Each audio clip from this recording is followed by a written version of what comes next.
gammachuu shuuminaan jedhu nagaan gooftaa isiniif haa baay'atu jecha ergaa xinnoo tokkoon qabadhee gara keessan dhufe erga dhaggeeffattaniin booddee subscribe gochuudhaan miidiyaa kana tumsuun hin danda'aman dhaamsa kooti gara ergaa kootti yemmuu darbu biyya lafaa kanarra yoo jiraannee waan baay'ee keessa darbinaa waan amma irra jirru yookaan waan amma keessa jirru akkasumas fuuldura keenyaas waan achitti baanu yookiis achas nutti ba'u baay'eetu jira. Kana keessaa kan nu gammachiisu itti gammannee darbuun keenya hin oolu yoo diina qabaanne diinonni keenya gaddatti kufu maleedha. Isa nuti gammadaa jirruuf hinaafanii yoo diina qabaanne kanan jedhuuf ani diina qabu jedhanii namoonni yaadan yoo jiraataniifanii.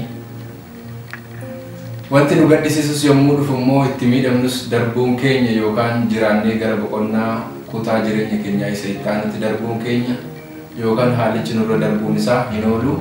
Kun ta'ee otoo jiru warri komachuu fi hamachuun nutti barate garuu nama yeroo gaddaaf gammachuu keenyaa nuti of biratti eegu garuu argameen waliin gaddaaf gammachuu keenya hin hirmaatin tokko gabateen garaa keenyaa komadhu hamadhu ittiin dubbatin oodiin isaan ergaa jedhu nuuf kenne nutis akkasuma goonee argamna. Gabateen komii kun isuma namaan jedhu ittiin jedhe akkas godhinuun jedhu kana Waaqayyo irrattis dubbachuu barbaada. Waaqayyonis komachuu, Waaqayyonis hamachuu barbaada. Waaqayyonis ooduu barbaada. Egaa kanadha wanti ulfaata. Haa ta'u wanti jechuu barbaade tolus toluu baatus akka yaadne nuuf ta'us dhiisus gaddaaf gammachuu jireenya keenya keessatti nu qunnamu kamiif Waaqayyo uumaan hin komatamu, hin hamatamu. Galateeffachuudha malee tole jedhanii gungummii tokko malee isaa wajjin madaalanii waan jiru qooddachuudha malee isaan ooduun bu'aa qabu. Wanti bu'aa qabu jedhame tokko immoo eeyyee bu'aa hin qabu. Ergaan koo kana fakkaatti karaa faarfannaatiinis wal qabsiisuu yaaleetin faarfannaa siin oodu jedhu tokko xinnoo ishee tokko jedha na waliin tura.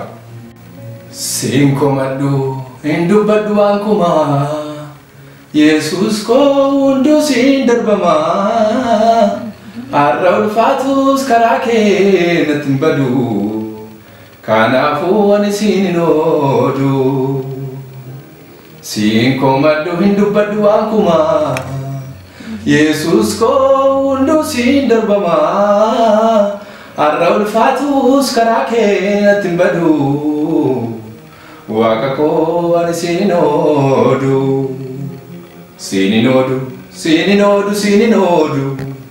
Yesuus koo akkamittan siin ooda situ na kaase goda. Siin hin oodu, siin hin oodu, siin hin oodu. Waaqayyo koo akkamittan siin ooda situ na kaase goda. Na biran darbine narraan gorre natti hin gorre narraa targitee mudaa anarraa kaaste gaddaa anaaf fayyistee madaa nan arga jedhee hin barbaadu waan kan akka kee eessattuu hin argamu aniif manni koo siif hin hojjenna maqaan kee haa ajajamu nan arga jedhee hin barbaadu waan kan akka kee eessattuu hin argamu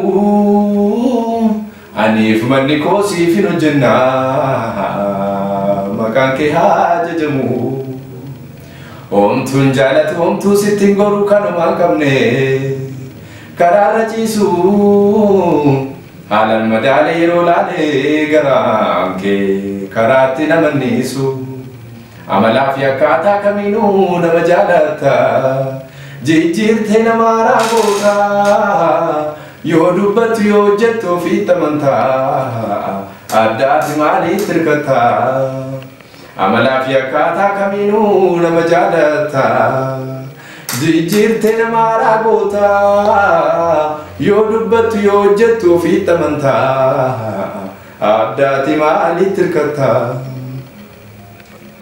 Yoo toles toluu baatu saalli koo Si qofa kan hirmaatu gaddaaf gammachuu koo dubbattus callistus hin beekta waan hundaa komiif hin kaasu maqaa kee sin eebbisa waaqa guddaa yoo toles yoo toluu baatee saalli koo si qofa kan hirmaatu gaddaaf gammachuu koo dubbattus callistus hin beekta waan hundaa komiif hin kaasu maqaa kee sin eebbisa waaqa guddaa sin eebbisa waaqa guddaa malee sin hin oodu sin eebbisa waaqa guddaa malee anoo sin komadhu sin eebbisa waaqa guddaa.